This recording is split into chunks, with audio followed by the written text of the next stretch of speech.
O ciclo de conferências Mutações pretende colocar em voga a crise no pensamento ocidental. Esse ano, Belo Horizonte recebe pela 4ª vez o evento com o tema A Invenção das Crenças. O Expressão de hoje conversa com o jornalista e organizador do Mutações, Adalto Novaes, que também está lançando o livro A Experiência do Pensamento, tema discutido em 2009. Adalto, primeiramente, queria agradecer a sua presença. Eu que agradeço. Então, Adalto, como surgiu essa ideia de organizar esse ciclo de conferências no Mutações? Olha, na realidade a gente começou um grupo de pensadores já há 5 anos, decidiu que pôr de lado o conceito de crise, que já não dá mais conta para explicar a realidade no Ocidente, e trabalhar o conceito de mutação. A gente sabe que a crise é o que permite dar saltos de qualidade, e a modernidade sempre veio dela e pela crise.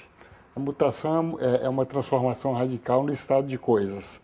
E a gente considera que praticamente todas as áreas da atividade humana passam por uma mutação. Se a gente pensar, quer dizer, a política, as mentalidades, os costumes, a ética, não é? Quer dizer, a gente vê que há uma grande transformação. E a gente reuniu pensadores de várias áreas, não é? Quer dizer, mais ou menos permanentes, para tentar entender o que acontece no mundo hoje. A gente costuma dizer que, citando Hannah Arendt, a gente está na confluência de 2 mundos. Um que não acabou inteiramente, outro que também não começou inteiramente. Então, quer dizer, esse momento complicado é que a gente vive. Um estado de limbo, mais ou menos.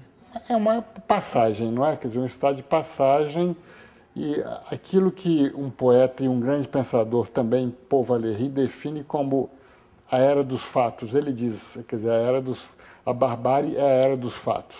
Quer dizer, nenhuma sociedade se estrutura, se organiza sem o que ele chama de as coisas vagas. E por coisas vagas a gente entende, quer dizer, a política, as artes, não é? Quer dizer, o imaginário. E hoje, se a gente for prestar atenção, a gente está sendo dominado pelos fatos, pelos acontecimentos. Então, o que a gente pretende ao longo desses ciclos é pensar o que está acontecendo. A gente parte de uma hipótese bem geral, é que o que acontece hoje é uma grande revolução. Uma revolução feita pela tecnociência, pela biotecnologia e pela informação. Não é? Quer dizer, isso aí com consequências enormes, porque a tradição sempre pensou que era o grande humanismo que ia fazer a grande revolução. Existe um pensador muito curioso, Peter Sloterdijk, um alemão, e ele diz uma coisa que é bem curiosa. Ele participou de Maio de 68 na Alemanha, foi um ativista e hoje é um grande teórico, não é? Um filósofo. E ele diz o seguinte, quer dizer, nós de esquerda, enquanto estávamos apostando na classe operária como a classe universal que ia fazer a revolução, a grande revolução estava sendo feita e a gente não se dava conta que era a revolução tecnocientífica. Que a revolução que não tem pessoas, não são agentes humanos, indivíduos que a fizeram, na verdade. Na realidade é o seguinte, quer dizer, até o título do texto que a gente está publicando aí, eu usei, que é do Valéry, ele diz o seguinte, quer dizer, o espírito se recusa a habitar a sua obra. É uma frase muito forte, exatamente, porque tudo que está aí é trabalho do espírito. Mas, quer dizer, o espírito já não se identifica com aquilo que ele criou. Quer dizer, e tenta, de alguma maneira, pôr em crítica tudo isso que foi criado pelo próprio trabalho do espírito. Mas eu acho que é interessante o seguinte, é que aí na linha de Heidegger, a gente considera que há realmente uma cisão entre ciência e técnica de um lado e pensamento do outro. Aí sim, quer dizer, a gente considera que é uma revolução feita no vazio do pensamento. Quer dizer, exatamente porque não é o pensamento humanista que está conduzindo esse processo. Quer dizer, são a ciência e a técnica que estão fazendo isso. A cada dia você vê grandes novidades técnicas e científicas e o pensamento sempre vindo a reboque dos acontecimentos. Esse é que é o grande problema que a gente enfrenta hoje. Então, Daí a gente ter proposto esse livro, A Experiência do Pensamento, que é exatamente isso, quer dizer, ou seja, os velhos conceitos já não dão mais conta para a gente entender a realidade. A gente tem que ter a experiência do que está acontecendo para tentar, a partir daí, extrair alguns conceitos que possam servir de, digamos, de guia para a ação do homem. E a questão da crença nesse novo momento? Bom, a crença, na realidade, é o seguinte, a gente já fez, o primeiro ciclo foi sobre as novas configurações do mundo, não é? Como é que o mundo está sendo reconfigurado a partir dessa revolução tecnocientífica. O segundo foi sobre a condição humana, o que é viver nesse novo mundo, não é? O terceiro foi vida versus virtude, quer dizer, a mutação dos valores, não é? Quer dizer, o quarto foi a experiência do pensamento. E o quinto agora, o quinto ciclo, é sobre a questão da crença. A gente considera, e eu vou ser muito geral e muito simplificador, a gente considera que, pelo menos na Idade Média, a grande referência de crença era Deus, o único universal, né, quer dizer, absoluto. A modernidade trouxe o homem para o centro das crenças. Quer dizer, é quase que a divinização do homem, não é? E hoje já se fala no pós-humano.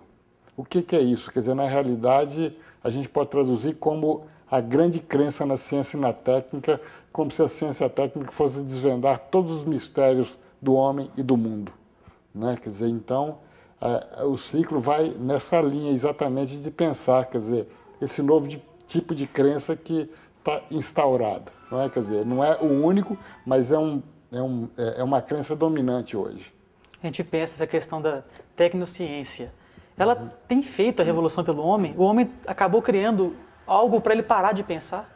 Não, eu não digo que ele tenha que parar de pensar. Quer dizer, eu acho que o pensamento ele passa por um processo hoje em que ele está tentando se recriar. Esse que é, quando a gente está falando exatamente, eu retomo a ideia da experiência, é nesse sentido.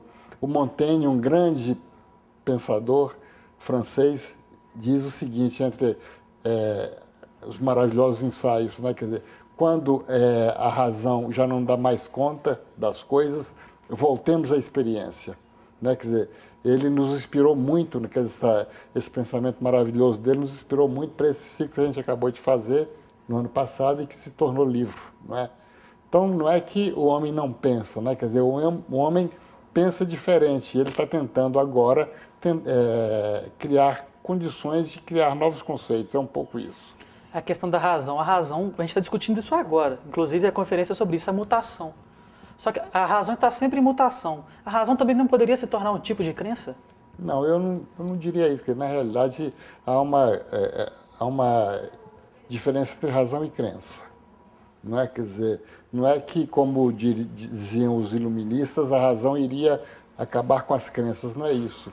Mas, quer dizer, o homem vive de crença, com a crença ela é permanente, o homem é animal que crê também, como diz o Montaigne, mas a razão, ela de alguma maneira tem que esclarecer um pouco as crenças, não é? Quer dizer, a crença não é uma coisa absoluta, não é que aí o trabalho da razão é fundamental. Essa questão da razão, se caso a gente perdesse, essa questão da dificuldade, da razão de definir a crença, que você pôde ver no seu material a questão da crença passiva e da crença ativa. O que são essas crenças passivas e ativas? Pois é, a gente propôs esses dois elementos aí, crença ativa e crença passiva. Bom, como disse, o homem é animal que crê, não tem, quer dizer, a gente está lidando com as crenças, com as diversas formas de crença. Agora, existem aquelas crenças que submetem o homem, né, e o homem aceita passivamente as crenças, né, quer dizer, as crenças religiosas, superstições, não é? Quer dizer, e tem aquelas crenças ativas que levam o homem, de alguma maneira, a agir, não é? Quer dizer, a política é uma crença ativa, não é? Quer dizer, as artes você deve considerar como as crenças ativas, não é? Então, a gente tem que fazer essa distinção, quer dizer, sempre reconhecendo que o homem é um animal que crê. Certo, aqui a Adalto, a gente vai fazer uma pausa para chamar o intervalo, certo? O Expressão vai para um breve intervalo e volta já.